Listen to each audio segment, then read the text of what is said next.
వీళ్ళు రాళ్ళు కొడతారు, కోపం వస్తే ఎదుటి వ్యక్తిని రాళ్ళతో కొడతారు. ఆ ఒక మనిషిని కింద పడదోసేసి ఎద మీద కూర్చుని ఇంతలావు గనిట్ రాయితో తల మీద కొడుతున్నారు ఒక ఆయన. భార్య ఇద్దరం తాగేవాళ్ళం, భార్యాభర్తలు ఇద్దరం తాగేవాళ్ళం ఫుల్గా. కొంతమంది ఇది చిన్న చిన్న విషయాలకే మీద గ్యాస్ నూనె పోసుకుని నుప్పంటి చేసుకునేవాళ్ళు.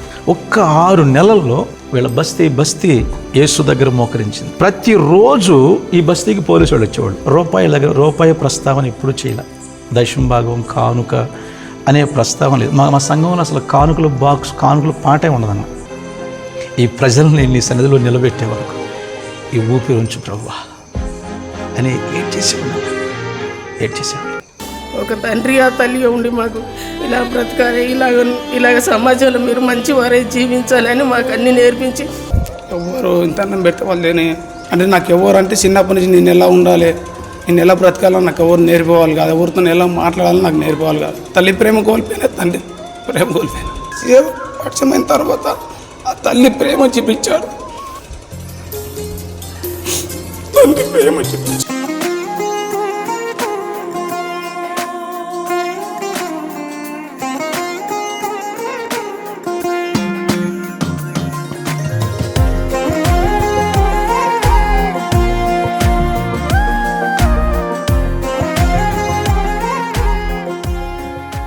ప్రభువైన యేసుక్రీస్తు నామమునకు మహిమ ఘనత ప్రభావం కలుగునుగాక. మరొక అద్భుతమైన సాక్ష్యాన్ని ఈ విధంగా మీ ముందుకు తీసుకురావడానికి దేవాతి దేవుడు నాకు చూపిన కృప, అలాగే వినేటువంటి మనందరికీ కూడా చూపిన కృపను బట్టి దేవునికి వందనాలు స్తోత్రాలు చెల్లిస్తూ ఉన్నాను. ఇప్పుడు మనం హైదరాబాద్లో ఉన్నామండి. హైదరాబాద్లో కైసర్ నగర్ అనేటువంటి ఒక ప్రాంతంలో ఉన్నాం. అక్కడ దైవజనులు బ్రదర్ జీవన్ కుమార్ గారు వారి సాక్ష్యాన్ని ఇక్కడ తీసుకోవడానికి మనం వచ్చాం. జీవన్ కుమార్ గారు చేసిన పరిచర్య ఎంతో కఠినమైనటువంటి పరిచర్య. ఎందుకు నేను కఠినమైన పరిచర్య నేను అంటున్నానంటే, వారు ఏ సంఘానికైతే కాపరిగా ఉన్నారో ఆ సంఘ సభ్యులందరూ కూడా మనలాగా నాగరికత తెలిసిన వాళ్ళు కాదు, అనాగరికులు. వాళ్ళు చేసే వృత్తి ఏమిటంటే ఈ కొండలు బద్దలు కొట్టి రాళ్ళుగా చేసి విక్రయించేటువంటి పని వాళ్ళు చేస్తూ ఉంటారు.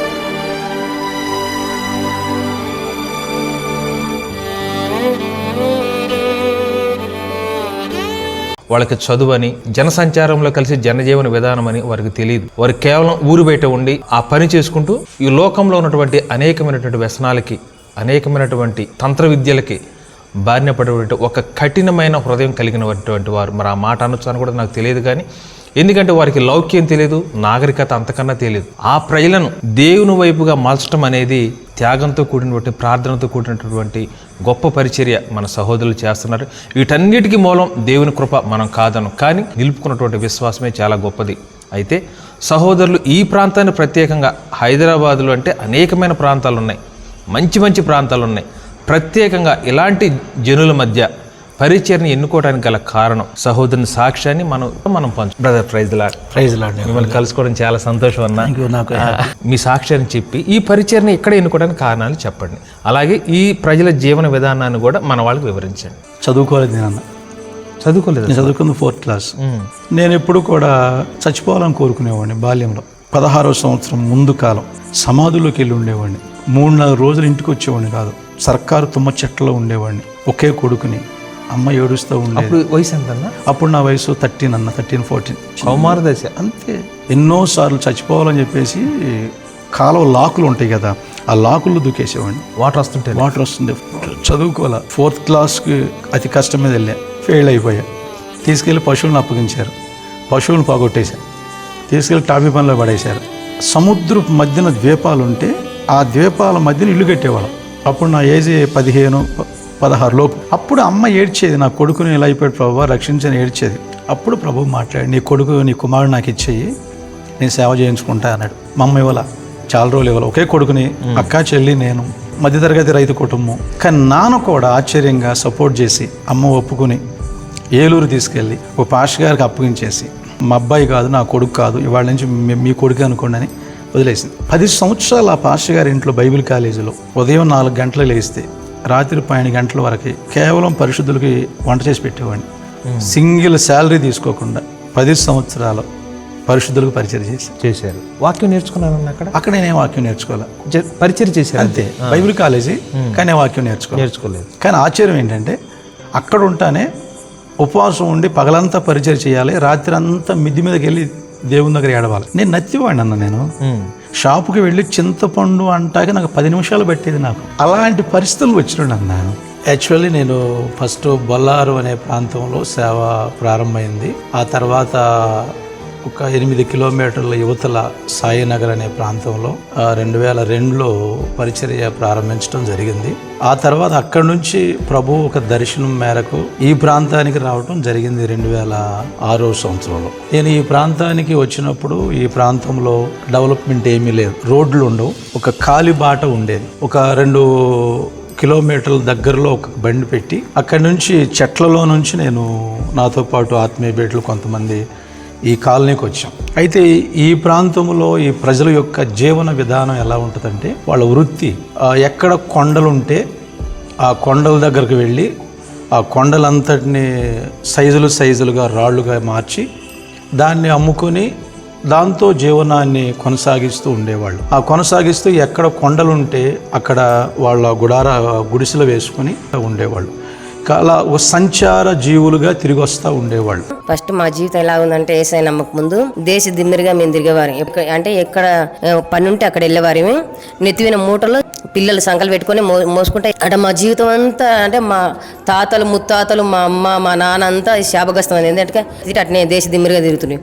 ఇళ్ళని కానీ ఒక ప్రాంతం కానీ మాకు ఆధార్ కార్డు కానీ మాకు రేషన్ కార్డు కానీ మాకు మంచి పేరు అయితే అసలు లేదు, గుర్తింపు లేదు. ఎప్పుడు ఇక్కడ పని ఉంటే ఇక్కడ చేయాలి, ఇక్కడ పని అయిపోతే మళ్ళీ ఆ మూటలు నెత్తి పెట్టుకొని సంకలు పిల్లలు పెట్టుకొని వెళ్ళిపోవాలి. అలా తిరిగి వస్తూ టైంలో వీళ్ళు ఊరి బయట గుడారాలు వేసేవాళ్ళు, గుడిసెలు వేసుకునేవాళ్ళు. ఊరి లోపల వీళ్ళు ఉండరు, ఊరి బయట ఉండేవాళ్ళు. వాళ్ళ ఆహార అలవాట్లను బట్టి సమాజంలో వారు కలవలేరు. ప్రజలు కూడా వారిని సమాజంలో ఊరిలో వాళ్ళు వారిని లోపలికి రానివ్వటం అనేది జరగదు.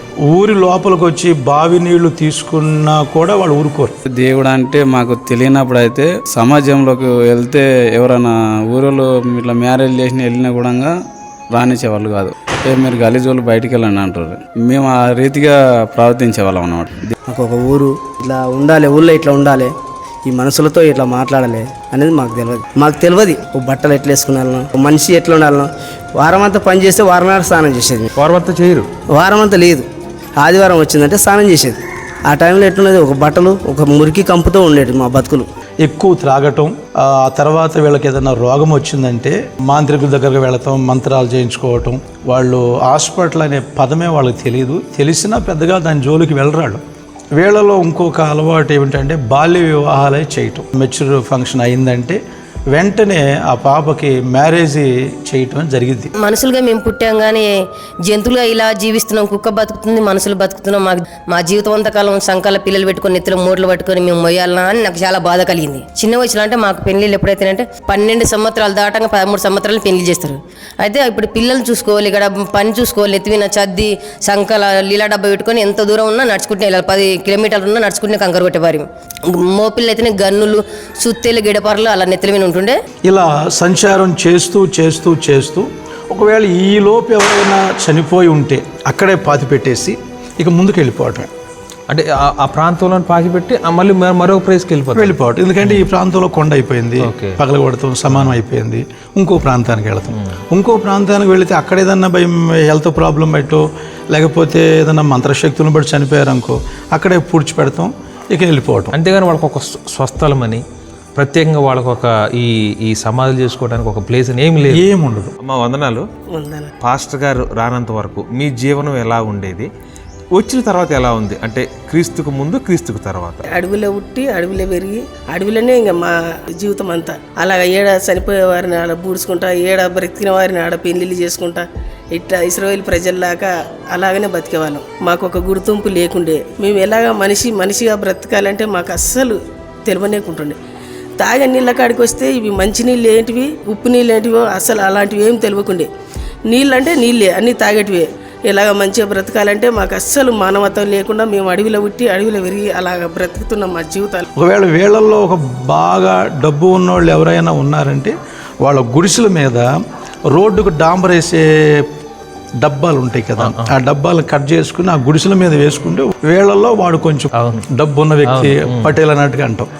అలా వెళ్ళిపోతూ ఉంటుంది వీళ్ళ వృత్తి. అలా వెళుతూ ఈ ప్రాంతానికి వచ్చినప్పుడు ఇక్కడ ఉన్నప్పుడు ఇక్కడ కొంచెం ఆగటం, ఆ గుడిసెలతో స్టార్ట్ అయింది వీళ్ళ దగ్గర నేను పరిచర్య రావటం. వాళ్ళ గుడిసెలు ఎంత ఉంటాయి జస్ట్ ఒక్క అంతే. అలాంటి పరిస్థితులు అక్కడి నుంచి ఈ కైసర్ నగర్ అనే ఈ ప్రాంతం రావటం. ఒక సంఘటన నాకు బాగా కనపడింది. వీళ్ళు రాళ్ళు కొడతారు, కోపం వస్తే రాళ్లతోనే కొడతారు, ఎదుటి వ్యక్తిని రాళ్ళతో కొడతారు. ఫస్ట్ నేను కాలనీకి అడుగుపెట్టిన సందర్భంలో ఒక మనిషిని కింద పడదోసేసి ఎద మీద కూర్చుని ఇంతలావు గనెట్ రాయితో తల మీద కొడుతున్నారు ఒక ఆయన.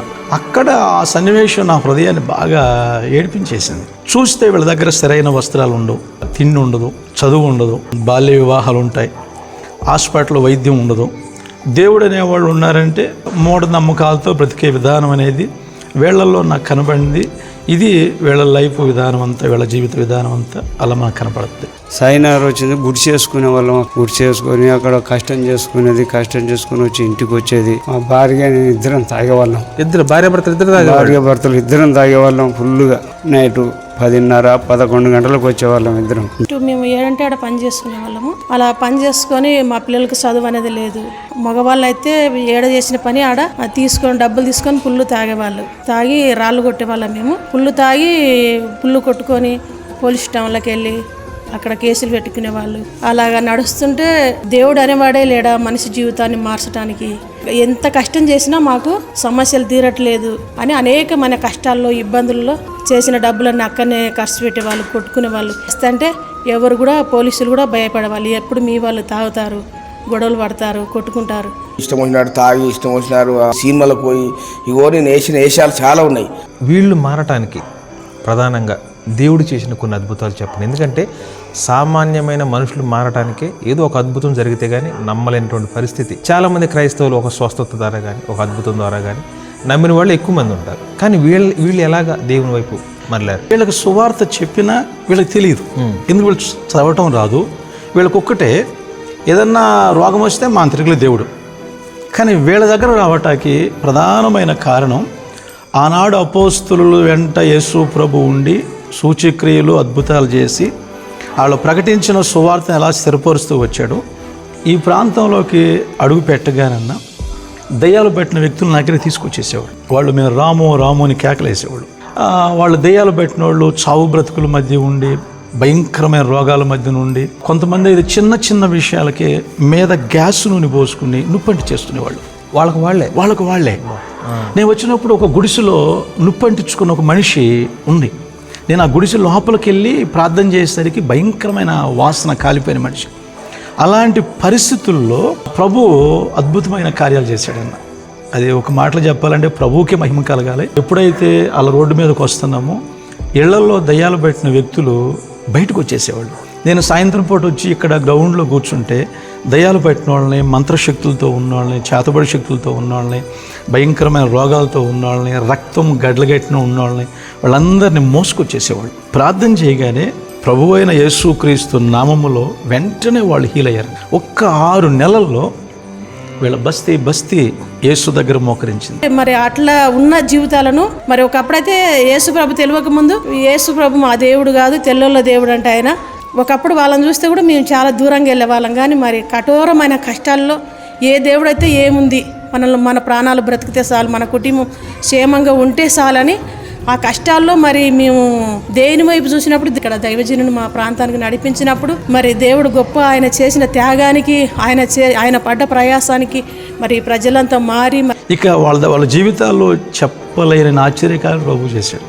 ఆ కార్యాలు కళ్ళారా చూశారు. ఆ చూడటంలో నెమ్మదిగా ఇక్కడ ఆరాధన స్టార్ట్ చేయాలన్నా అని నన్ను అక్కడ రిక్వెస్ట్ చేశారు. ఆ కాలనీకి వచ్చి అట్ట ఈ కాలనీలో 2006వ సంవత్సరం జూలై 17వ తారీఖు ఇక్కడ పరిచర్య స్టార్ట్ చేస్తున్నాను. తర్వాత నేను అబ్జర్వ్ చేసింది ఏంటంటే మీ దగ్గర యవ్వనస్తులు కూడా చాలా మంది ఉన్నారు. అంటే పెద్దవారంటే వాళ్ళకు ఒక అవగాహన కొంత ఉంటుంది కాబట్టి బరువు బాధ్యతలైన ఉంటాయి, వాళ్ళు క్రీస్తుని అంగీకరించడానికి ఒక అవకాశం ఉంది. ఈ యవ్వనస్తులు అనేవాళ్ళు అటు చెప్పిన వినరు, వాళ్ళు ఎలా పట్టబడ్డారు? తల్లిదండ్రులు హీల్ అయ్యారు. ఓకే, తల్లిదండ్రుల్లో మార్పు వచ్చింది, త్రాగుడు మానేశారు, రోగాలు తగ్గినాయి, స్వస్థతలు జరిగినాయి, దయ్యాలు పోయినాయి. దాంతోపాటు కేవలం స్పిరిచువల్ జోన్లు మాత్రమే కాకుండా సొసైటీలో వీళ్ళు ఎలా ఉండాలి అనే పాయింట్ మీద నేను వాళ్ళని లీడ్ చేయడం జరిగింది. ఒకటి, మీరు పనికి వెళ్ళేటప్పుడు ఈ డ్రెస్ వేసుకెళ్తారు, పని దిగంగానే పక్కన పెట్టేసి సొసైటీలో మీరు మళ్ళీ బయటికి వెళ్ళేప్పుడు ఏ బట్టలు వేసుకుంటారో మంచి బట్టలు వేసుకోవాలి, కాళ్ళకి చెప్పులు మార్చాలి, హెయిర్ స్టైల్ మార్చాలి. తర్వాత ఇట్లా కాదు, దైవజనుడు వచ్చినాక మీరు ఇట్లా ఉండొద్దు, ఇట్లుంటే మీకు విలువ లేదు, మీకు విలువ ఇయ్యరు, మీరు విలువ తీసుకోరు, అట్లుండొద్దు అని చెప్పేసి మాకు మంచి నడక నేర్పాడు. వస్త్రాలు కానీ, చెప్పులు కానీ, నెత్తి దూకోవడం కానీ, కటింగ్లు చేసుకోవడం కానీ, ప్రజల్లోకి వెళ్ళినప్పుడు ఎదుటి వారు మనం నమస్తే చెప్పినప్పుడు వాళ్ళు మనకు నమస్తే చెప్పాలంటే మనం ఎట్లుండాలి అనేది అది నేర్పాడు. వీళ్ళ ఇళ్లలో గ్యాస్ పొయ్యి ఉండదన్న, చిన్న 2 రాళ్ళు పెట్టుకుంటారు, చిన్న సన్న పుల్లలు తెచ్చేసి పొయ్యిలో పెట్టుకుని నాకు టీ పెట్టారు. టీ పెడితే ఈ పొయ్యి బూడిద అన్నీ మిక్స్ అయిపోయి స్మెల్ వచ్చింది. అక్కడ నాకు తాగటానికి బాధ ఇలా, ఒక్కసారి నేను తాగటానికే నాకు ఎంత బాధ వేస్తే నిత్యం వాళ్ళు తాగుతున్నారు, వాళ్ళు మనుషులే కదా అన్న భారం కలిగి ఇక్కడ నుంచి ఒక వ్యక్తిని బండి ఎక్కించుకుని గ్యాస్ గోడౌన్ దగ్గర తీసుకెళ్ళి అంత ఫైల్ ఫిల్ చేసి గ్యాస్ కనెక్షన్ తీసుకుని దాన్ని వాళ్ళ ఇంటికి తీసుకొచ్చి ఆ స్టవ్ బిగించి బర్నర్లో రెగ్యులేటర్లు, ఇది సిమ్ ఇది హై, ఇది నైట్లో రెగ్యులేటర్ కింద ఆర్పాలి, తర్వాత లైటర్తో ఇలా కొట్టాలి అని మొత్తం స్టవ్ ఎలా యూజ్ చేయాలో మొత్తం చూపించాము. మాకు కట్టెల పొయ్యిలు ఉండేవి, గ్యాస్ పొయ్యి లేదు. ఎక్కడ పోయినా కట్టెలు ఏరుకొచ్చుకోవాలి, మేము వండుకోవాలి. ఇట్లా మీరు కట్టెల పొయ్యిన ఎన్నాళ్ళు వండుకుంటారు, గ్యాస్లు తెచ్చుకుంటే బాగుంటుంది అని మరి దైవజనుడు చెప్పినప్పుడు ఆ గ్యాసులు తెచ్చుకొని మేము గ్యాసులు పెట్టుకున్నప్పుడు మీరు బోర్ నీళ్ళు తాగవద్దు, ఈ నీళ్ళు తాగితే ఆరోగ్యాలు పాడతాయి, మీరు మంచి నీళ్ళు తాగాలి, ఫిల్టర్ నీళ్ళు తాగాలి అని మరి మా సేవకుడు ఒక తల్లి కన్నా తండ్రి కన్నా ఎక్కువ మాకు మరి నీళ్ళ విషయంలో కానీ, బట్ట విషయంలో కానీ, ఇప్పుడు పోలీసులు కానీ, బస్తీలు ఉన్న వాళ్ళు కూడా ఆశ్చర్యపోతారు. ఎందుకంటే తాగి కొట్టుకొని మా దగ్గర వచ్చేవాళ్ళు ఇప్పుడు వాళ్ళకు జేజీపులు, ఇటాజులు, కార్లు, బైకులు దేవుడు అంతగా ఆశీర్వదించారు. వాళ్ళు తాగడలేదు. మరి వాళ్ళ గలీల్లో మరి అంత సౌండ్ లేకుండా పాస్టర్ వచ్చాడు, ఆయన ఇందులో ఉన్న లీడర్లు కూడా మరి మా పాస్టర్ని చూసి సాక్ష్యం ఇస్తారు. ఆ స్థితిలో నుండి దేవుడు మరి ఈ స్థితికి మమ్మల్ని తీసుకొచ్చినందుకు దేవునికి, సేవకునికి మేము రుణాస్తులమే. ఇప్పుడు ఆటోమేటిక్గా పెద్దవాళ్ళు ఈ మార్పు కలుగుతుంది కదా, వీళ్ళ డ్రెస్ కోడ్ మారింది, చెప్పుల విధానం మారింది, పెద్దవాళ్ళు వస్తే నమస్తే పెట్టాలి, కాలనీకి రాజకీయ నాయకులు వస్తే గౌరవంగా నమస్తే పెట్టాలి, చిన్న పెద్ద గురువు దైవం యేసయ్య మన కోసం ప్రాణం పెట్టాడు. ఈ విలువలన్నీ వారికి నేర్పగానే ఆటోమేటిక్గా ఈ యవనస్తులు కూడా ఇటు ఆకర్షితులయ్యారు, ప్రభు కోసం ఆకర్షితులయ్యారు. వీళ్ళు అంతకు మునుపు ఎలా ఉండేదంటే వీళ్ళే త్రాగుతారు, వీళ్ళే కొట్టుకుంటారు, వీళ్ళే మళ్ళీ పోలీస్ స్టేషన్లో కేసు పెట్టుకుంటారు. ప్రతిరోజు ఈ బస్తీకి పోలీసు వాళ్ళు వచ్చేవాళ్ళు, ఈ లీడర్లు అందరూ కూడా కంప్లైంట్ ఇచ్చేవాళ్ళు. ఆఖరికి పిఎస్లో ఉన్న సిఐ కానీ, ఎస్ఐ కానీ వీళ్ళందరూ కూడా వీళ్ళు మారరా బాబు అని దండం పెట్టి వాళ్ళు కూడా పక్క వెళ్ళిపోయేవాళ్ళు, మీ కొట్టు చావండ్రా అని. తర్వాత పక్కనే ఒక ప్రగతి నగరం ఊరు ఉంటుంది, ఆ ఊరిలో రోడ్లన్నిటికీ వీళ్ళే రాళ్ళు కొట్టేవాళ్ళు. పగలంతా రాళ్ళు కొట్టాలి, ఆ డబ్బులతో సాయంత్రం తాగాలి, సాయంత్రం తాగగానే అందరూ వీళ్ళకి వీళ్ళే కొట్టుకోవాలి, కారణం ఏముండదు. మళ్ళీ పొద్దున్న లెగవాలి, తల్ల పగిలిపోయి ఉంటే మళ్ళీ ఏదో చేసుకోవాలి, మళ్ళీ అది మట్టో ఏదో మొత్తం గాయాలు పూసేసుకోవాలి. ఇక ఆ గ్రామ సర్పంచి వీళ్ళ గొడవను తట్టుకోలేక వీళ్ళని తీసుకెళ్ళి బాత్రూంలో పెట్టి తాళం వేసేవాడు ఎవ్రీడే. ఒక రోజున అలా తాళం పెట్టిన వ్యక్తిని నేను బండి మేకేసి తీసుకెళ్తున్నా, ఆయన చూసి అసలు ఎట్ట మారారు, ఇక్కడ ఒక బ్రదర్ ఉంటారు శ్రీశైలం గారని, ఆయన వీళ్ళ బాధను తట్టుకోలేక దండం పెట్టేసేవాడు. ఏదో ఒక రోజున అంటున్నాడు నాకు దారిలో కనబడి, పాష గారు మీరు ఏం మాయ చేశారో గారి, వీళ్ళు ఎట్ట మారారు, ఒక్కటే యేసయ్య మనసు మార్చువాడు, కేవలం ప్రకటించువాడు, యేసుకే మహిమ చెందాలి. సమాజంలో ఎలా తినాలి, ఎలా ఉండాలి, ఎలా బట్ట కట్టుకోవాలి, మనం 10 మందిలో ఎలా తిరగాలి అన్నది నేర్పింది జీవనాన్ని ఆయన మాకు నేర్పించింది. అయితే ఇప్పుడు ఈ రీతిగా మేము ఉన్నామంటే దేవుని తర్వాత మాకు క్రమం, సిస్టమ్ అన్నీ నేర్పించిందంటే సేవకుడు అయ్యగారు. ఇదైతే సమాజంలో ఇప్పుడు గుర్తించుతున్నారు మాలని, అలా నేర్పించిండు. ఒక తండ్రి కంటే ఎక్కువగా ఆయన ప్రేమని ఎంత చూపాలో అంత కాకుండా ఇంకా ఏగాస్ట్ కూడా ఆయన ఖర్చు పెట్టిండు మా గురించి. దేవుని నమ్మకం ముందుకు ఇప్పుడైతే దేవుని నమ్మినాక అయితే ఆనందంగా సంతోషంగా అయితే జీవిస్తున్నాం. టోటల్గా ఇల్లు ఫ్లాట్లు కొనుక్కోవాలి, ఇల్లు కట్టుకోవాలి, కాంపౌండ్లు కట్టుకోవాలి, పిల్లలను స్కూలుకు పంపాలి, బాల్య వివాహాలు చేయకూడదు, అడ్డుకట్ట 80% వేయగలిగాము. ఈరోజు ఏది లేని స్థితిలో మాకు సైకిల్ అంటే లేదు, మాకు సైకిల్ లేని స్థితిలో మాకు చిన్న క్రమక్రమంగా ప్రార్థన చేస్తుంటే ఒక చాక్లెట్ కొనుక్కుందామంటే ₹1 లేని స్థితి మాది. కడుపుకు కారం తిన్నా సరే కానీ పెయి మీద మనతం బట్ట మాత్రం మంచి చేసుకోవాలన్న. బైకులు ఫస్ట్ బైకులు, తర్వాత మీకు బైకులు వస్తున్నాయంటే ఇక అమెరికాకి వెళ్ళి వస్తున్నాయి డబ్బులు. మీకు ఎన్ని ఇస్తారు?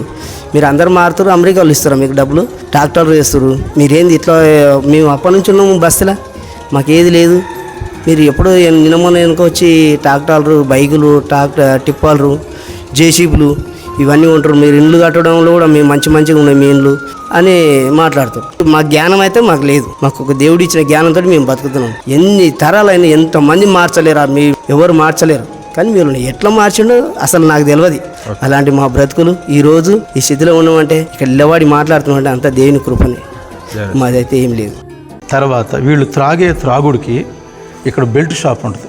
ఆ బెల్ట్ షాప్ ఆయన మూసేసాడు, క్లోజ్ చేసి ఒక రోజు నన్ను పిలిచాడు.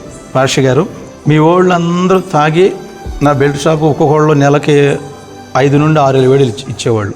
ఇప్పుడు మీరు సొసైటీలో ఒక మార్పు తెస్తున్నారు కాబట్టి మీకు నేను సపోర్ట్గా ఇక్కడ నుంచి నేను ఈ బెల్ట్ షాప్ మూసేస్తున్నా చెప్పేశారు ఆయన. దయాడు చెప్పేశారు. ఇప్పుడే ఉంటుంది, కావాలంటే మాకు కనుక్కోసం రేపు. క్లోజ్ చేసి ఈ మార్పు అంతా ఎక్కడ దాకా వెళ్ళిందంటే ఎమ్మెల్యే దాకా వెళ్ళింది, పక్క ఊరు సర్పంచుల దాకా వెళ్ళింది ఈ మార్పు. ఈ సాక్ష్యం చెప్తే మాకు ఒక 2 రోజులైనా సరిపోదు మా జీవితంలో. మమ్మల్ని ఒకప్పుడు అసలు ఊళ్ళకి రానిచ్చేవారు గారు, ఒక ఫంక్షన్ అయితే రానిచ్చేవాళ్ళు. కానీ ఇప్పుడు ఒక సేవకుని ద్వారా ఇప్పుడు ఎక్కడ వెళ్ళినా ఎంపీల దగ్గర పోయి మమ్మల్ని పిలుస్తారు, ఫోన్ చేసి పిలుస్తారు. ఇప్పుడు అంత శక్తి దేవుడిచ్చాడు, మేము కాదు తెచ్చుకున్నాం. మా జీవనాన్న ద్వారా, మా సేవకుని ద్వారా తెచ్చిన కృప అది ఇప్పుడు ఎల్లప్పుడూ అట్లనే. అంతకుముందు వీళ్ళకి ఎవరో నమస్తే బెటరు, వీళ్ళు ఎవరికి బెటరు. ఎందుకంటే 24/7 వీళ్ళు తాగిన మత్తులోనే ఉంటారు. కానీ ఇప్పుడు ఏమవుతుంది తెలుసా, వీళ్ళకి నమస్తే పెడుతున్నారు, వీరు ఎదుటి వాళ్ళు నమస్తే పెడుతున్నారు.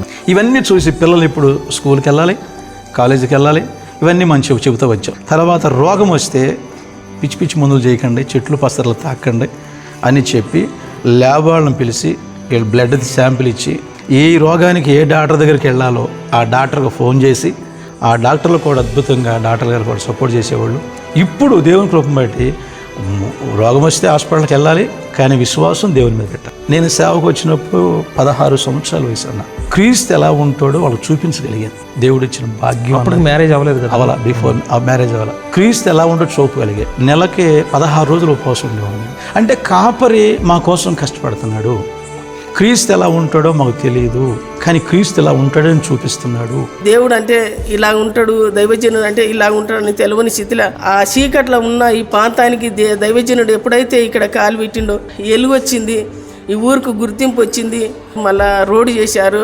దైవజనుడు ఎప్పుడైతే కాలు పెట్టి ఇక్కడ ప్రార్థన చేసుకొని ప్రారంభం చేసిండు, ఒక్కొక్కరు మేము రక్షించబడి ఇప్పుడు మళ్ళీ దైవజనుడు ఎప్పుడైతే వచ్చి ఇక్కడ మందిరం కట్టి ఆరాన్ని జరిపిస్తున్నాడో, మొత్తం మేము ఇలాగ బ్రతకాలి, ఇలాగ బట్టలు కట్టుకునాలి, ఇలాగ తిండి తినాలి, ఇలాగ సమాజంలో మంచి పేరు గుర్తింపు రావాలి.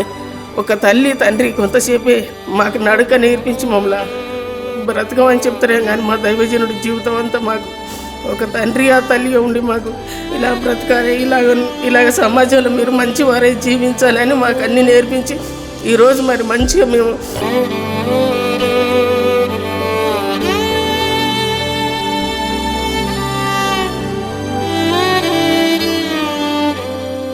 సమాధానం, సంతోషము, నెమ్మది మాకు అన్ని దేవుడిచ్చి ఈరోజు బ్రతికించండి. దేవుని కృప, దైవజనుని ప్రార్థన ఈ ప్రాంతం ఈరోజు గొప్ప గుర్తింపు ఇలా పడ్డది. మేమంతా ఇప్పటి వరకు మంచిగా దైవజనుని ప్రార్థన, ఆయన త్యాగము, ఆ దేవుని కృపనే బ్రతికున్నాం. అంటే ఇప్పుడు మంచిగా పర్వాలేదు, అంతా మంచిగా ఉన్నాం. రూపాయి ప్రస్తావన ఎప్పుడు చేయాలి. దశమ భాగం, కానుక అనే ప్రస్తావన లేదు. మా సంఘంలో అసలు కానుకల పాటే ఉండదన్న. గద్దించినా కూడా మా తండ్రి లాంటివాడు అనే ఒక ఆలోచనలోకి వాళ్ళు రాగలిగారు. ఈరోజు ఇలా ఉన్నామంటే ఫస్ట్ దేవుడు, తర్వాత సేవకుడే. ₹1 ఎలా వాడుకోవాలి, రూపాయి వేస్ట్ ఇట్లా ఖర్చు పెట్టద్దు ఇట్లా అని మా నుంచి మాత్రం ఆయన ఏది ఆశించలేడు. 3 సంఘాలు ఉన్నాయి జీవనాన్నకు. ఏ సంఘంలో కానీ ₹10 ఇలా ఖర్చు పెట్టుకొని కానీ నాకు ₹10 ఇవ్వండి రా, నేను తింటా ఈ రోజున మీకోసం ఇట్లా ప్రయాసపడదు మీకు అని లేదు. ఆయన వీళ్ళని మార్చే క్రమంలో, వీళ్ళ కోసం మీరు ప్రయాసపడే క్రమంలో దేవుని ప్రేమను బట్టి చాలా పోరాటాలు ఉంటాయి, ఎన్నో ఆత్మీయ పోరాటాలు ఉంటాయి. అటు మనుషుల నుంచి కావచ్చు, ఇటు మన కనపడని అపవాది నుంచి కూడా కావచ్చు. మీకు మిమ్మల్ని బాగా ఇబ్బంది పెట్టిన మనుషులు చేసినవి కొన్ని, లేదా అపవాది చేత మీరు శోధించబడినవి కొన్ని చెప్పండి. ఫస్ట్ ఈ ఊరికి వచ్చినప్పుడు నా బండి తాళం లాక్కున్నారు. నువ్వు ఎలా ఆ కాలనీకి వస్తావో చూస్తావు. అది ఒకటి. అక్కడి నుంచి ఎవరైతే మనల్ని ఇబ్బంది పెడుతున్నా అనిపించిందో అడ్వాన్స్గా వాళ్ళకి ప్రేమను పనిచేయడం జరుగుతుంది. ఆటోమేటిక్గా వాళ్ళు మారిపోయేవాళ్ళు. వీళ్ళు ఎక్కువగా మాంత్రికులను ఆశ్రయించేవాళ్ళు. వీళ్ళు మంత్రశక్తుల నుంచి విడిపించబడగానే ఆ మాంత్రికులు నాకు చేతబడి చేసేవాళ్ళు, నన్ను లేపేద్దామని. మార్నింగ్ లేచి డోరు తీయగానే గుమ్మం ముందే ఇస్తరాకులు, కోడిగుడ్డు, పసుపు ముద్దులు, సో వాళ్ళు ఏదో ఉంటాయి సరుకు, ఆ సరుకులన్నీ పెట్టేసేవాళ్ళు. ఆ ఎఫెక్ట్ నన్ను ఆరోగ్యం మీద బాగా చూపించేవాళ్ళు. అలా నిత్యము పోరాటం ఉండేదన్న. ఒకసారి పక్క ఊరు నుంచి నేను శుక్రవారం ఆరాధన చూసుకుని బండి వేసుకుని మిట్ట మధ్యాహ్నం అడవిలో ఆ బండి వేసుకు వస్తుంటే ఒక ప్లేస్ దగ్గర రాగానే ఒక పంచి కట్టు వేసుకున్న వ్యక్తి చెయ్యి ఎత్తాడు. ఈ ఏరియాలు ఏమి రావు, సరే మనం లిఫ్ట్ ఇద్దామని చెప్పి ఎక్కించుకున్నాం. కొద్ది దూరం వెళ్ళేసరికి ప్రభు ఆత్మ వాడిని దింపేయి అంటున్నారు. ఎప్పుడైతే ఒక నిమిషం ఆగండి అని చెప్పి నేను బ్రేక్ వేసి ఆయన దిగమన్నాను. దిగాడు. ఎక్సలేటర్ ఇచ్చేసి ముందుకు వెళ్ళిపోగానే బతికిపోయేవరోయ్ అని పెద్ద కేకేశాడు. అట్ట కనబడని ఆత్మీయ పోరాటం, చాలా హెవీగా పోరాటం చేయాల్సి వచ్చింది. సేవకులు సైతం కూడా వ్యతిరేకం ఇచ్చి ఊళ్ళో లేకుండా చేయాలని చెప్పి దుష్ప్రచారం చేశారు. ఏదైనా అన్నిటిలో దేవుడు నా ప్రక్కన నిలబడి వివాహం జరగక మునిపే యుద్ధ రంగంలో దిగిన దేవుడు పరిశుద్ధతను కాపాడుకోవటానికి, 10 మందికి క్రీస్తుని చూపటానికి ఈ రోజు వరకు ఏనాడు ప్రభు వదిలిపెట్టలేదన్న. ఎన్నోసార్లు మరణ అంచులకి వెనక్కి తిరిగి వచ్చా. ఆ తర్వాత సేవాక్షేత్రంలో ప్రభు కృప చూపుతా ఈ రోజు వరకు ఒక విజేతగా నిలబెట్టాడని ధైర్యంగా క్రీస్తునందు చెప్పగలుగుతాం. ఇక్కడ వీళ్ళు చేసుకునేదే చిన్న వృత్తి.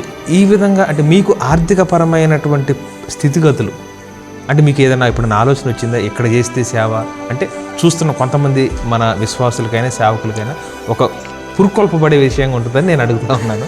మీకు ఆర్థికంగా ఎలాగ మీరు దాన్ని జయించగలిగారు?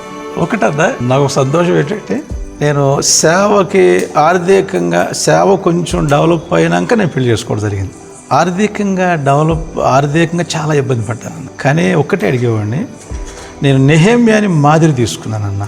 పని దేవుంది, జీతం కూడా దేవుడే ఇవ్వాలి. నేను ఆర్థికంగా అసలు చాలా సఫర్ అయినా సంఘానికి ఏనాడు నేను దాన్ని వ్యక్తపరచలేదు. కానీ నాకు ఈ సమస్య ఉందని సంఘానికి తెలవనివ్వాల. ఒక సూచాయి కూడా చెప్పలేదు, అస్సలు చెప్పలేదు. ఒక్కడే అడిగేవాడిని, నువ్వు ఇస్తే తింటా, ఇవ్వకపోతే పస్తుంటా. నన్ను పిలిచావు, జీతం నువ్వు ఇవ్వాలి. కానీ అంతకన్నా గొప్ప విషయం ఏంటంటే తెలవకుండానే దేవుడు నన్ను పోషించుకుంటూ వచ్చాడు. ఒక్కసారి నన్ను టచ్ చేసింది ఏంటంటే, నాకు ఆర్థిక ఇబ్బంది చాలా ఉండే. ఏదో బయటికి వెళ్దాం అనుకుని రోడ్డు ఎక్కాను బండి వేసుకుని. ఇలాగే ఎప్పుడు పరిచయమైన వ్యక్తి, సాధారణమైన పరిచయం వ్యక్తి ఆగి చేతిలో 10,000 పెట్టాడు. అతను విశ్వాసం కూడా కాదు, క్రైస్తవుడు ఏమి కాదు. 10,000 పెట్టినాక ఎందుకు పెట్టారు అన్న. నాకు ఎందుకో మీకు డబ్బులు ఇవ్వాలనిపిస్తుంది. 10,000 వాడుకం చెదరపెట్టి వెళ్ళిపోయారు. ఆశ్చర్యం ఏంటంటే ఆ మనిషి ఆ తర్వాత నుంచి మనిషి నాకు కనపడలేదు. ఇలా దేవుడు ఆశ్చర్యంగా సంఘం మీద భారం మోపకుండా కాపాడుకుంటూ వచ్చాడు అన్న. ఇప్పుడు మీరుంటున్నదే ఒక చిన్న పల్లెటూరు కాదు, చిన్న పట్టణం కూడా కాదు, మహానగరం. మీరు ఈ పరిస్థితుల్లో సేవ చేస్తున్నప్పుడు, ఈ మనుషుల మధ్య సేవ చేస్తున్నప్పుడు, అంటే మీరు బయటికి సిటీకి వెళ్ళినప్పుడు కానీ, వేరే సేవకులను చూసినప్పుడు కానీ, నేను కూడా కాస్త ఈ ప్రాంతాన్ని వదిలి ఈ ప్రాంతంలో సేవ చేద్దాము, మరొక ప్రాంతం కూడా సేవ చేద్దామని ఎప్పుడన్నా ఆలోచన వచ్చిందా? కళ్ళ కూడా రాలేదు. రాకపోవడం కారణం ఏంటంటే ఈ ప్రజల మీద ఎందుకో దేవుడు ఎనలేని భారం పెట్టాడన్న. వాళ్ళకి దెబ్బ తగిలితే నాకు తగిలినట్టు ఫీల్ అయిపోతా. మీరు ఎంత ఎదుగుతుంటే, ఒక పిల్లలు ఎదుగుతున్నప్పుడు తండ్రి ఎంత సంతోషిస్తాడో అలా సంతోషించేవాడే. కానీ సేవకుడు ఎన్నో మా కోసం ఉపవాసాలు ఉండి ఆయన కడుపు కట్టుకొని మాకెవరికేమైనా అయితే తట్టుకోలేడు. ఇప్పటికీ ఏంది నా పిల్లలు ఇలా అయిపోయారు కదా, వాళ్ళకి ఎవరు ఇప్పటికీ ఆయన చిన్నదేమన్నా అయితే తట్టుకోలేడు. వాళ్ళు ఇల్లు కట్టుకుని ఇల్లు ఓపెన్ చేసుకుంటే నా ఇల్లు ఓపెనింగ్ అన్నందుకు ఫీల్ అయిపోతా. వాడు కారు కొనుక్కుంటే అమ్మయ్యా నేను కారు కొన్నానని ఫీల్ అయిపోతా. ఈ ఆలోచనలతో దేవుడు నా హృదయాన్ని నింపేశాడన్నా. నింపేయటంతో ఏనాడు మంచి ప్లేస్లోకి వెళ్దాం, మంచి ఊర్లోకి వెళ్దాం, మంచిగా డబ్బు సంపాదిద్దామని ఆలోచనే రాలేదన్న. కళ్ళ కూడా. అయితే ఈ స్లమ్ ఏరియాలో కాలినడక ఉన్న ఏరియాలో సేవను స్టార్ట్ చేసినప్పుడు సిటీలో ఉన్న తెలిసిన సేవకులు నన్ను చూసి నవ్వారు. పిచ్చోడు పోయి ఆ సమాధుల దగ్గరలో ఉన్నాడు, ఆ సమాధుల దగ్గరలో మందిరం కట్టాడు, ఎవరు వస్తారు అక్కడికి అని నవ్వారు నన్ను. శనివారం నైటు ఆ మందిరంలో పడుకునేవాడిని. ఊరంతా పండుకున్నాక లేచి నెమ్మదిగా ఆ సమాధుల యువతలో నిలబడి ఊరు వైపు చేతులెత్తి ఏడుస్తూ గడిపేవాడిని. నన్ను ఇక్కడ గనపరచు ప్రభువా, నన్ను ఇక్కడ గనపరిచాయి. ఈ ప్రజలు నీ దోచుల్లో పెట్టే వరకు నా మనసు వెనక్కి వెళ్ళాలనిపించి ఆ రానివ్వక, ఈ ప్రజల్ని నీ సన్నిధిలో నిలబెట్టే వరకు ఈ ఊపిరి ఉంచు ప్రభువా అని ఏడ్చేసేవాడు. ఏడ్చేసేవాడు. ఆ కన్నీరు అక్కడ అలా కింద పెడుతుంటే, కళ్ళు అలా నీళ్ళు అలా పడిపోతుంటే, ఈ కన్నీటిని గనపరచు ప్రభు అని ఏడ్చేవాడిని.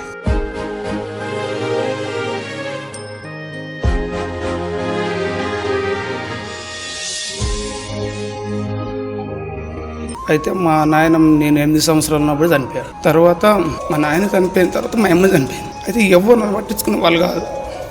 ఎవరు ఇంత అన్నం పెడితే వాళ్ళు లేని అంటే నాకు ఎవరు అంటే చిన్నప్పటి నుంచి నేను ఎలా ఉండాలి, నేను ఎలా బ్రతకాలని నాకు ఎవరు నేర్పేవాళ్ళు కాదు. ఎవరితో ఎలా మాట్లాడాలని నాకు నేర్పేవాళ్ళు కాదు. తల్లి ప్రేమ కోల్పోయినా, తండ్రి ప్రేమ కోల్పోయినా.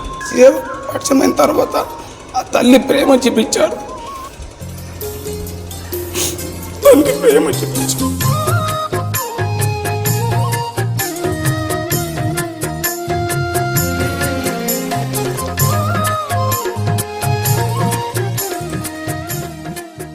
ఇలా కాదురా, వీళ్ళే ఉండాలి అని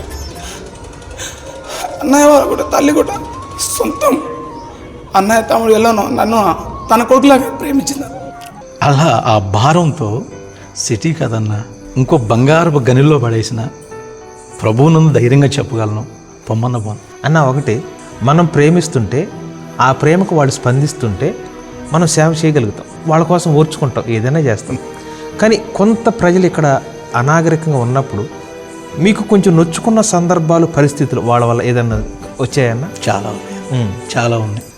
వాళ్ళు క్రీస్తుని ఎరగక మునుపు కొన్ని మాటలు మాట్లాడారు, బూతులు తిట్టారు, ఏసేయండ్రా పొడి చేయండ్రా అన్నారు. పెద్ద బాధ కలగల. క్రీస్తుని ఇంతగా ఒక యవన జీవితాన్ని పణముగా పెట్టి నెలకు 16 రోజులు కడుపు కట్టుకుని సంఘం కోసం ఏవటం అంటే అది మామూలు విషయం కాదు కదా. ఇంత త్యాగం చేస్తున్నా, ప్రభు ప్రేమను ఎంతగా ఒదిగి చూపిస్తున్నా, కొన్నిసార్లు వీళ్ళు సినిమాలకు వెళ్ళి మందిరాలకు వస్తున్నప్పుడు ప్రభువా వదిలేయాను, వదిలేసే ప్రభువా, ఈ గాయం కంటే అసలు నేను నీ సమూహంలో ఉండటం మేలు, లేదా నన్ను వదిలేసే, వీళ్ళకి ఏమి నేను అన్యాయం చేయలేదు కదా ప్రభువా అని ఏడు చేసేవాడు అన్న.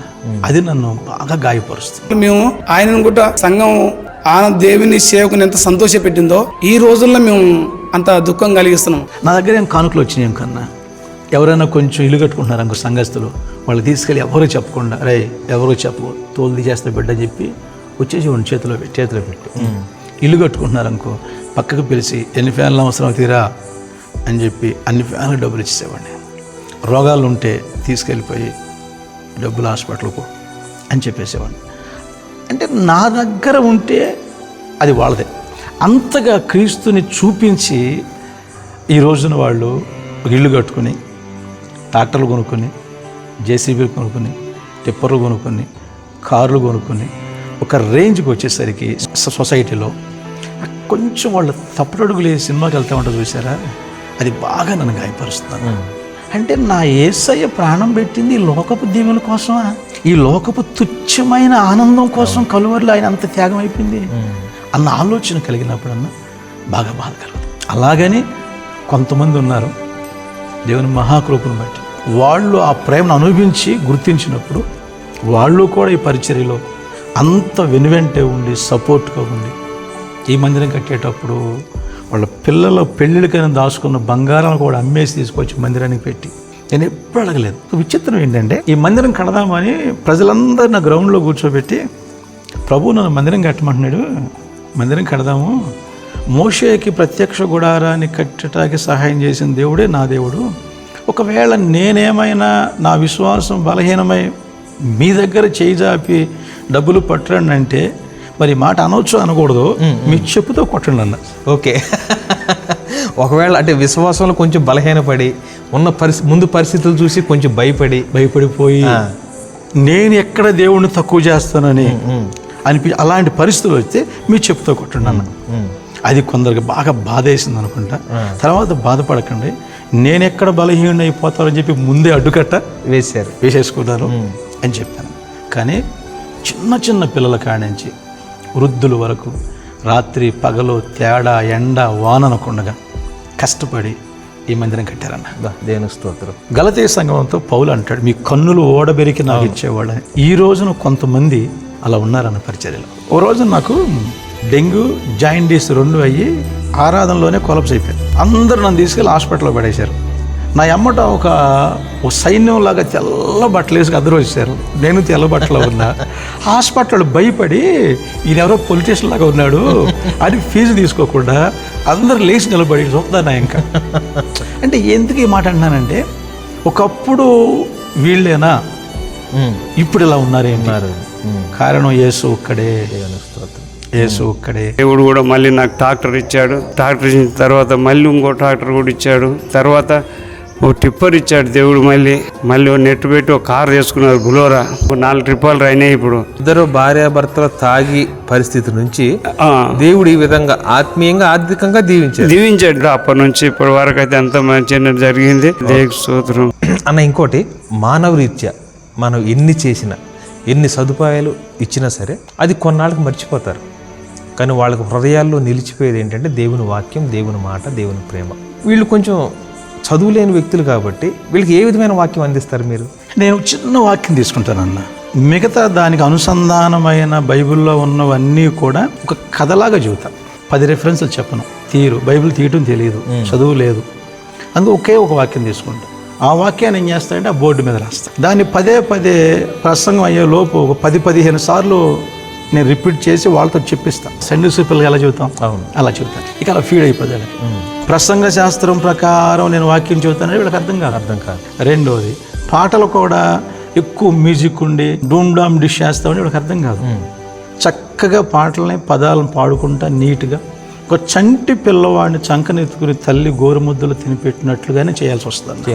మీ సేవను చూసి ఇన్స్పైర్ అయిన వాళ్ళు ఏమైనా ఉన్నారన్నా? ఈ పరిచర్య గురించి విన్న వాళ్ళందరూ కన్నీటితో నా దగ్గరకు వచ్చి, అన్న మా కోసం ప్రేయర్ చేయాలన్నా, మేము కూడా ఇలాంటి పరిచర్య చేయాలని బలపడిన వ్యక్తులు చాలామంది ఉన్నారు. అన్న ఒక మిషనరీ లాగా ఎలా చేయగలుగుతున్నావు? ఒకటే, డేవిడ్ లివింగ్స్టన్ జీవితమే అన్న నన్ను బాగా ప్రభావితం చేసింది. ఆయన ఎప్పుడూ చనిపోయాడు, కానీ చనిపోయి విశ్వాసంతో ఎప్పటికీ వాళ్ళు మాట్లాడుతున్నారు. అన్న ఒక్క విషయం, ఈ చీకటి శక్తులు జయించే క్రమంలో అంటే ఒక్కళ్ళ వల్ల కాదు, ప్రార్థన సహాయం ఉండాలని చాలామంది అంటారు. ఇప్పుడు సేవకులు కూడా ఒక్కళ్ళ వల్ల ఒక్కళ్ళ ప్రార్థన సరిపోదు అంటారు కదా. మరి మీరు ఒక్కళ్ళే ఉన్నారు, ఒక్క సేవకులే ఉన్నారు, మీ విశ్వాసులు కూడా అంత తెలియని పరిస్థితి. మీరు ఎలా నెగ్గుకొచ్చారు ఇదంతా కూడా? ఏ చెట్టు లేనప్పుడు ఆదో చెట్టే మహావృక్షం. వెనకాల నాకు ఎవరు లేరు. వీడు ప్రార్థన సరిపోదని దేవుడు తెలిసే దేవుడు కాదు కదా. ఆయన దూతలు మనకున్నాయి. విచిత్రం ఏంటంటే, ఒక పక్కన నేను ఇదే కాలనీలో దయ్యాలను డజన్ల మందిని వెళ్ళగొట్టి ఇంటికి వెళ్ళేసరికి మా సొంత తల్లి దెయ్యం పెట్టింది. అమ్మకే ఇంట్లోకి వెళ్ళాను, పడిపోయింది, కేకలు పెడుతుంది. తల మీద చేయబడి ప్రార్థన చేశా. చెబుతుంది, నన్ను పలానాడు పంపించాడు, దీన్ని చంపేయమని, దీన్ని చంపేస్తా నేను అన్నాడు. లోపల నుంచి మాట్లాడుతున్నారు, పైకి మాట్లాడుతుంది, ఎవరో పేరు చెబుతుంది, ఏసునామలో బయట రా అన్న. అంతే, ఫీల్ అయిపోయింది, దేవుడు కార్యం చేశాడు. అలా ఇటు సంఘాన్ని చూసుకోవాలి, అటు నగరం అమ్మను చూసుకోవాలి, ఇటు నా ఆత్మీయతను కాపాడుకోవాలి. ఇక ఏ దిక్కు లేనప్పుడు వెనకాల నాకు ప్రార్థనా సపోర్ట్లో ఉన్నారా లేదని దేవుడు చూడవు. నేను ఉంటా బిడ్డని పక్క ఉంటాడు దేవుడు. అన్న మరి ఈ క్రమంలో మీరు ఒక అనుభవం కలిగిన సేవకులైతే, అంటే ఇప్పుడు అనుభవం వచ్చింది, ఆ టైంలో మీరు యవ్వనస్తులు. అవును, యవ్వనస్తులు కాబట్టి మీకు చెప్పే ఒక గైడ్ కూడా ఎవరు లేరు, మీకు ఆత్మీయ తండ్రి కూడా లేరు. ఆ సమయంలో మరి మీకు భయమే లేదా? అంటే కొత్త అనుభవాలు కదా ఇవన్నీ, మాంత్రిక శక్తులు, ఇంటి ముందు ఇలాగ రక్తం పోయటం, ఇలాగా మా స్వయాన అమ్మకే ఇలాగా దురాత్మ పట్టడం, ఇవన్నీ మీకు కొంచెం కదిలించబడలేదు విశ్వాసంలో? కదిలించబడలేదు కదా, కసి పెంచింది. రియల్ చెబుతుంది. ఒక్కటే ఎప్పుడు అడిగేవాడిని ప్రభువుని, ప్రభువా బ్రతికుంటే నీ సేవ చేస్తా, చచ్చిపోతే నీతో ఉంటా. నేను బ్రతికున్నానా నువ్వు నాతో ఉంటావని నాకు తెలుసు, నేను చనిపోయానా నేను నీతో ఉంటాను నాకు తెలుసు. అలాంటి తరుణములన్నా భారం కలిగి ఒక కొంచెం చెట్ల మధ్యకి వెళ్ళి ఒక చెట్టు కింద కూర్చొని ఒక పాట రాసుకున్నా. బ్రతికుంటే సేవే చేస్తా, చనిపోతే నీతో ఉంటా, నీ కోసమే నా జీవితం, నీ సేవకే నేనంకితం. అనుభవంలో ఏడ్చుకుంటా రాసుకుని అలా అనుభవంలో నుంచి 15 పాటలు రాసుకున్నాను. సో ఒక్కటే నా దిక్కు ప్రార్థన, ఏం తెలియదు ప్రార్థన. ఎవరైనా తిట్టినా ఏడ్చుకుంటూ ప్రార్థన చేసేవాడిని, ఎవరైనా పొగిడినా ఏడ్చుకుంటూ ప్రార్థన చేసేవాడిని.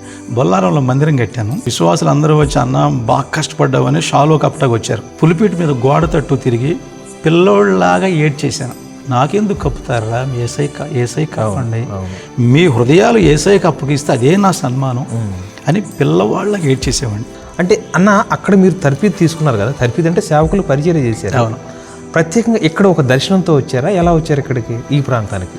ఈ ఊరు రావటానికి ఒక దర్శనంతో వచ్చాను నేను. ప్రభు నాతో మాట్లాడారు.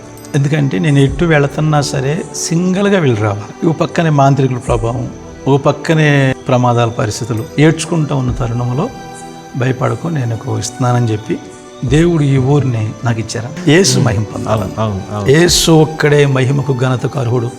మనం నిమిత్త మాత్రులు అన్న, మనం జస్ట్ చెప్పినవి చేసామంతే. 2 విషయాలు చెప్పి మనం క్లోజ్ చేద్దామన్నా. మీరు ఇక్కడికి వచ్చిన తర్వాత ఈ పరిచర్య విధానంలో మీకు బాగా బాధ కలిగించిన ఒక సంఘటన, తర్వాత రెండోది మీకు సంతోషం కలిగించిన విషయాలు. ఈ ఊరు వచ్చినాక 6 నెలలకి ప్రజలందరూ త్రాగుడు మానేసి, 6 నెలలకి ఓన్లీ 6 months ఈ బెల్ట్ షాప్ మూసేస్తానని ఆయన చెప్పాడే, అది నాకు బాగా సంతోషం. హైదరాబాద్ వచ్చి నువ్వు ఏం చేసేవారంటే వెలకట్లేదు నేను చేశారన్న ఒక సగౌరవంగా చెప్పగలను. అది ఒకటి. ఇంకొకటి, ప్రజలు ఇంకా క్రీస్తు రూపంలోకి రాకపోవటం చూసి బాధ కలుగుతుందని, చాలా బాధ కలుగుతుంది, ఏడిపోస్తుంది. ఏదో ఓకే మారారు, మందిరానికి వస్తున్నారు, గ్యాదర్ అవుతున్నారు, ఓకే, కానీ వీళ్ళని రేపు పొద్దున క్రీస్తు ముందు నిలబెట్టగలుగుతామా? అది నన్ను ఇప్పటికీ బాధే కలిగిస్తుందన్న. వాళ్ళు తొట్టిల్లిపోయిన ప్రతిసారి రాత్రుల్లో ఏడ్చుకుంటూ కూర్చుంటా, ప్రభువా ఇవి చూడటాక నన్ను బ్రతికించింది నీవు. వెన్ను డ్యామేజ్ అయిపోయింది, హార్ట్ డిస్టర్బ్ అయ్యింది చిన్న వయసులోనే, ఎన్నోసార్లు మరణ పంచులకు వెళ్ళొచ్చాను, అన్నిట్లో బ్రతికించింది కారు ద్రాక్షాలను చూడటానిక అన్నదన్న. సంఘములు కూర్చున్న చింత ఇప్పటికీ ఉందన్న, ఇప్పటికీ రోజు అదే ఏడుస్తారు, ప్రభు నేను చచ్చిపోయే నాటికి ఒక్కొక్కళ్ళలోంచి నేను చూడాలి ప్రభు, ఒక్కొక్కడు ఒక చిన్న క్రీస్తు కావాలి ప్రభు, ఒక్క ఆశ తీర్చాయి, నాకు ఇంకేమవుతుంది. అంతేగాని ఇంకా సంఘాలు విస్తరించాలి, ఇంకా బయటికి వెళ్ళి సేవ చేయాలి. ఇప్పుడున్న కొంతమంది సేవకుల్లాగా మీకు కోరికలు ఏమి లేవు, మీకున్నదే ఇది. నాకు అప్పగించిన దాన్ని న్యాయం చేయగలిగితే చాలా చాలా అద్భుతం అన్న, చాలా చాలా అద్భుతం. నిజంగా ఒక కాపరి బాధ్యత అంటే మీరు చెప్తున్న సాక్ష్యాన్ని బట్టి, మీరు చేసిన పరిచర్యను బట్టి తెలుసుకోవచ్చు. బాధ్యత కాదు, అది ప్రేమ. ఒక తండ్రి బిడ్డల పట్ల చూపించినటువంటి ఒక ప్రేమ, బాధ్యత, ఇవన్నీ మీరు వాళ్ళ పట్ల కనపరిచారు. ఈ సాక్ష్యం ద్వారా అనేక మంది సేవకులు నిజమైన దేవుని ప్రేమ కలిగినటువంటి సంఘం, వారి హృదయాల్ని మార్చగలిగిన సంఘం కట్టబడాలంటే దాని వెనక నిజంగా కన్నీటి ప్రార్థన ఉంటే తప్ప, ఆ కన్నీటి ప్రార్థన దేవుని ప్రేమకు వంతెనేస్తే తప్ప ఇది నిలబడదని మీ సాక్ష్యం ద్వారా రుజువవుతుందన్న. మీ పరిచర్య ఇంకా అంతకంతకి అభివృద్ధి చెందాలి, మీరు కోరుకున్న ఆ క్రీస్తు రూపం మీ బిడ్డల్లో కనపడాలి. ఖచ్చితంగా కనపడుతుంది, దేవుడు చేస్తారు. ఎందుకంటే మిమ్మల్ని ఇక్కడ పంపించినందుకు ఒక ప్రణాళిక ఉంది. మీ సాక్ష్యం ఈ తరానికి విశ్వాసులకే కాదన్నా, సేవకులు కూడా ఒక మాదిరికారు. అనాగరికుల మధ్య మీరు ప్రేమను పంచి వారిని క్రీస్తు వైపు నడిపించారు. ఈ సాక్ష్యం, ఈ సేవ ఇప్పుడు ఉన్నటువంటి సంఘ పరిచర్యలకు, విశ్వాసులకు ముఖ్యంగా కన్నీటి ప్రార్థన కావాలి. మనం ప్రతి ఒక్కదానికి గెలవటానికి అనటానికి మీ సాక్షి అందరికి ప్రోత్సాహకరంగా ఉంటుందని భావిస్తున్నాను అన్న. చాలా సంతోషం అన్న, మీ విలువైన సాక్ష్యాన్ని, విలువైన సమయాన్ని మాతో పంచుకున్నందుకు చాలా చాలా సంతోషం. ప్రైజ్.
3 విషయాలు.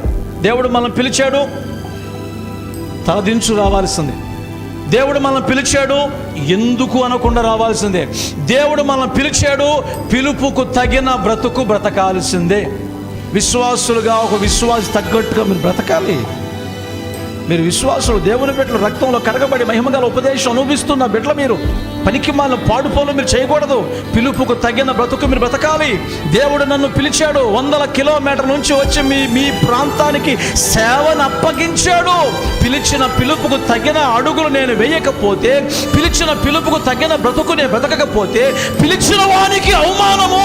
నా కళ్ళ ఎదుట 100 ఆత్మలు నరకానికి వెళ్ళిపోతాయి. అది నాకు దూరమగును గాక.